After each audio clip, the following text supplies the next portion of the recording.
बिस्मिल्लाहिर्रहमानिर्रहीम। अस्सलाम वालेकुम नाज़रीन, उम्मीद है आप सब लोग खैर खैरियत से होंगे। इस वक्त पाकिस्तान को सैलाब और बारिशों का एक साथ सामना है। कहा यह जा रहा है कि इस वक्त पाकिस्तान को सुपर फ्लड का सामना है और ये सैलाब दहाइयों में आते हैं, लेकिन अब हम ये देख रहे हैं बल्कि सदियों में आते हैं, लेकिन कुछ अरसे से हम ये देख रहे हैं कि अब ये दहाइयों में आना शुरू हो गए हैं। पाकिस्तान के अंदर लास्ट सुपर फ्लड कब आया था? 1988 के हवाले से, 2010 के फ्लड के हवाले से बहुत ही एक्सक्लूसिव इंफॉर्मेशन आपके लिए लेके आया हूँ। लेकिन इसके साथ साथ इस वक्त जो बारिशों का 9th स्पेल पाकिस्तान के अंदर जारी है, इसके बाद 10 सितंबर तक एक और स्पेल भी बरसेगा, जिसके बारे में ये खतरा जाहिर किया जा रहा है कि सितंबर के पहले हफ्ते में पानी फिर तबाही मचाने जा रहा है। लेकिन इस सबसे ज़्यादा ज़रूरी चीज़ जिस पर हमें नज़र रखने की ज़रूरत है वो ये है कि इस वक्त भारत ने रावी पर, सतलुज पर और दीगर दरियाओं पर कितने डैम बनाए हैं और उनकी इस वक्त क्या सूरत हाल है, और दूसरी तरफ हमारे दरियाओं में इस वक्त क्या सूरत हाल है और कौन कौन से शहर इस वक्त हाई अलर्ट पर हैं। इन सब चीज़ों पर रोशनी डालूंगा। लेकिन सबसे पहले आपको बता दूं कि तरबेला डैम जो है उसकी कैपेसिटी 100% तक फुल हो चुकी है, उसके दरवाजे खोल दिए गए हैं। मंगला डैम 81% फिल हो चुका है,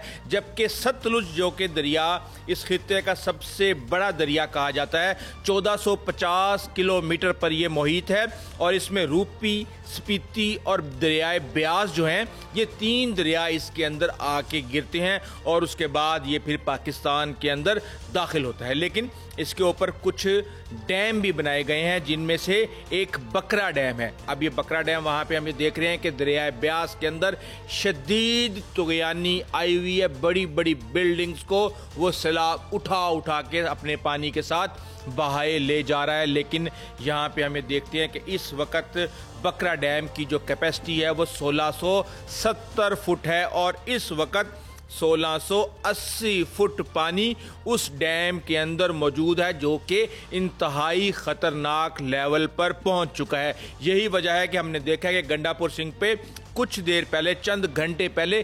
3,87,000 क्यूसिक करेला वहां से गुजरा है, जो अब जनूबी पंजाब पहुंच के एक बड़ी तबाही फैला सकता है।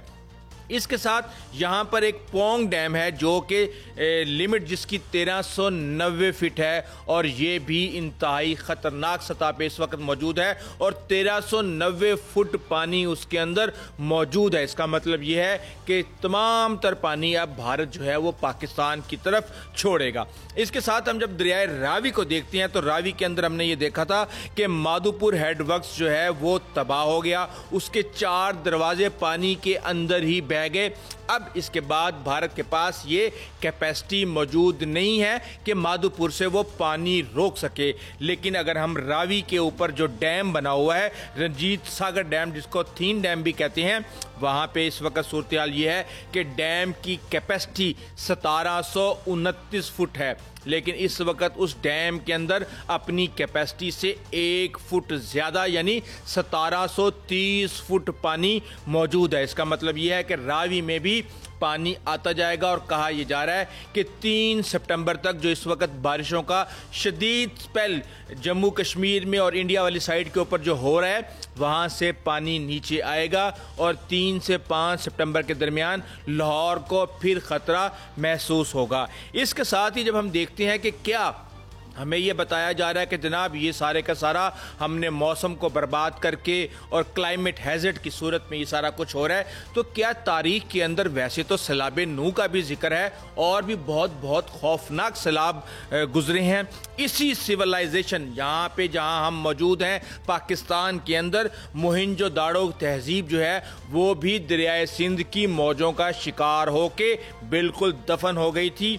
लेकिन अगर हम करीब 3 जो हमारा टाइम है उसके ऊपर जाएं पाकिस्तान की तारीख में, तो 1988 में 22 सितंबर से 26 सितंबर के दरमियान भक्कर में 634 mm बारिश हुई थी। 634 मिलीमीटर, और अब हमने सियालकोट में देखा है कि 409 मिलीमीटर से ज़्यादा बारिश रिकॉर्ड की गई है। लाहौर में शादरा के मुकाम पे दरिया रावी पे एक बहुत बड़ा मेला लगा रहा कि वहाँ पे कैपेसिटी क्या है, तो मैं आपको बता दूं कि 2.5 लाख क्यूसिक की कैपेसिटी है रावी की, लेकिन 1988 में यहाँ पे 3,45,000 क्यूसिक का रेला आया था, जिसने बहुत ज़्यादा तबाही, यानी कि अपनी कैपेसिटी से 1 लाख क्यूसिक ज़्यादा। अब हम ये देख रहे हैं कि जनूबी पंजाब में बारूदी सुरंगें जो बंद हैं उन पर बिछा दी गई हैं। उनको पता है कि कौन सा जगह उन्होंने उड़ानी है, कहाँ पे किसको कैसे बचाना है। लेकिन एक बात मैं आपको बता दूं कि सक्खर और गुड्डू बैराज को पाकिस्तान और बरे सगीर में सिंध के सैलाबों की पहली दीवार कहा जाता है। इस वक्त सतलुज के ऊपर क्या सूरत हाल है? गंडा सिंह के ऊपर 253 के यानी कि 2,53,000 क्यूसिक, सुलेमानकी पर 1,54,000 क्यूसिक, हेड इस्लाम पर 54,000 और पंजनद पर जो कि इस वक्त 87,000 क्यूसिक पानी है। ये कहा यह जा रहा है कि 3 से 4 सितंबर पे यहाँ पे 9.5 लाख क्यूसिक पानी आने वाला है। इसके साथ ही हम ये देख रहे हैं कि पाकपतन, विहाड़ी, उकाड़ा और बहावलनगर को सतलुज से इंतहाई खतरा है।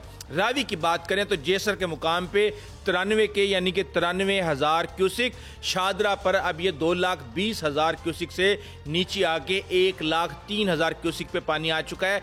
बल्लोकी के ऊपर प्रेशर बढ़ रहा है और 2,23,000 क्यूसिक पानी इस वक्त बल्लोकी से गुजर रहा है, जबकि सदनाई की बात की जाए तो वहां पे सिर्फ 38,000 क्यूसिक पानी है, जो कि चंद दिनों के बाद 3 सितंबर को वहां पे 1.5 लाख क्यूसिक पानी वहां पे मौजूद होगा। दरियाए रावी नारोवाल, शकरगढ़, करतारपुर, लाहौर और दीगर इलाकों के अंदर तबाही मचा चुका है। लेकिन इस वक्त जब ये सदनाई में पहुंचेगा तो वहां पे उकाड़ा, रिनाला खुर्द, कमालिया, पीर महल और अड्डा हकीम समेत तांदलिया वाला समेत और भी कुछ ऐसे इलाके हैं जो कि शदीद खतरे में आने वाले हैं। अगर हम दरियाए चनाब की बात करें तो मराला के मुकाम पे 1,09,000 क्यूसिक, खानकी के मुकाम पर 2,41,000 क्यूसिक, कादराबाद पे 2 लाख क्यूसिक, त्रीमू पे 1,84,000 क्यूसिक की बात की जा रही है। लेकिन मामला इस वक्त यह है कि ये तबाही गुजरात, हाफजाबाद, पिंडी, भटियां, भेरा और चन्योट में मचा चुका है और झंग के करीब से 31 अगस्त को यानी कल जो है 8 लाख क्यूसिक का रेला गुजरेगा और उसके बाद ये जंग के बाद मुल्तान के लिए इंतहाई खतरा पैदा करने जा रहा है। सिंध की बात करें तो सिंध की एक बड़ी कैपेसिटी है। यहाँ पे हमें देख रहे हैं कि गुड्डू बैराज पे इस वक्त 3,64,000 क्यूसिक पानी है, जो कि 6 सितंबर को 11 लाख क्यूसिक हो जाएगा।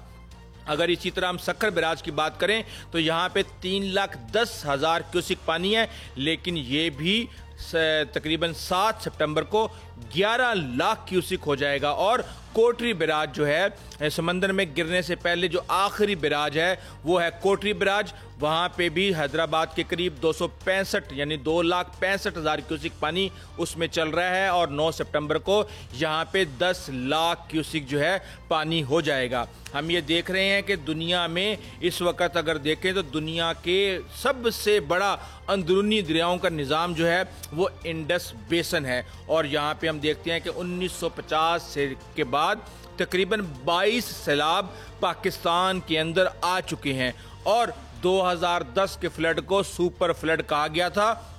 2 करोड़ लोग पाकिस्तान के अंदर मुतासिर हुए थे।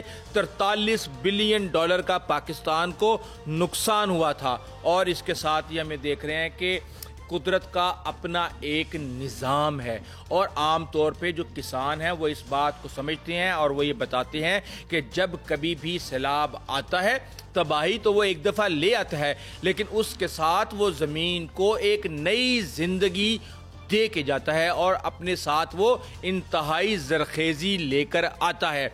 अब देखते ही हैं कि यहाँ पे कितनी ज़रखेज़ी आने वाली है और कितनी तबाही। लेकिन इस वक्त जो पंजाब के शहर हाई अलर्ट पे हैं वो मैं आपको बता देता हूँ कि झंग, मुल्तान, मुजफ्फरगढ़, उकाड़ा, साहिवाल, टोबा टेक सिंह, खानेवाल, कसूर, पाकपतन, विहाड़ी, बहावलनगर और बहावलपुर। और मैं अभी डीसी बहावलपुर का शॉट सुन रहा था, उन्होंने कहा कि हमें पता है कि हमने कौन सा बंद तोड़ना है, हमने अपना बंदोबस्त कर लिया है, बारूदी मवाद बिछा दिया गया है, फैसला वक्त पर होगा कि कब कौन सा बंद तोड़ना है, इसलिए आप सब अपनी अपनी तैयारी रखें। तो अब बात यह है कि इस वक्त सूरत हाल डे बाय डे वर्स होती जा रही है और मैं आपको पहले दिन से कह रहा हूं कि सितंबर के पहले 10 दिन पाकिस्तान के लिए बहुत ही खौफनाक होने जा रहे हैं। सिंध गवर्नमेंट अलर्ट हो चुकी है, कोशिशें की जा रही हैं, लेकिन देखते हैं कि पाकिस्तान की अवाम और पाकिस्तान की हुकूमत किस तरह इस बड़ी आफत को रोकने में कामयाब होती है। अभी तक के लिए इतना ही, आइंदा तक इजाज़त दीजिए। अल्लाह हाफिज़।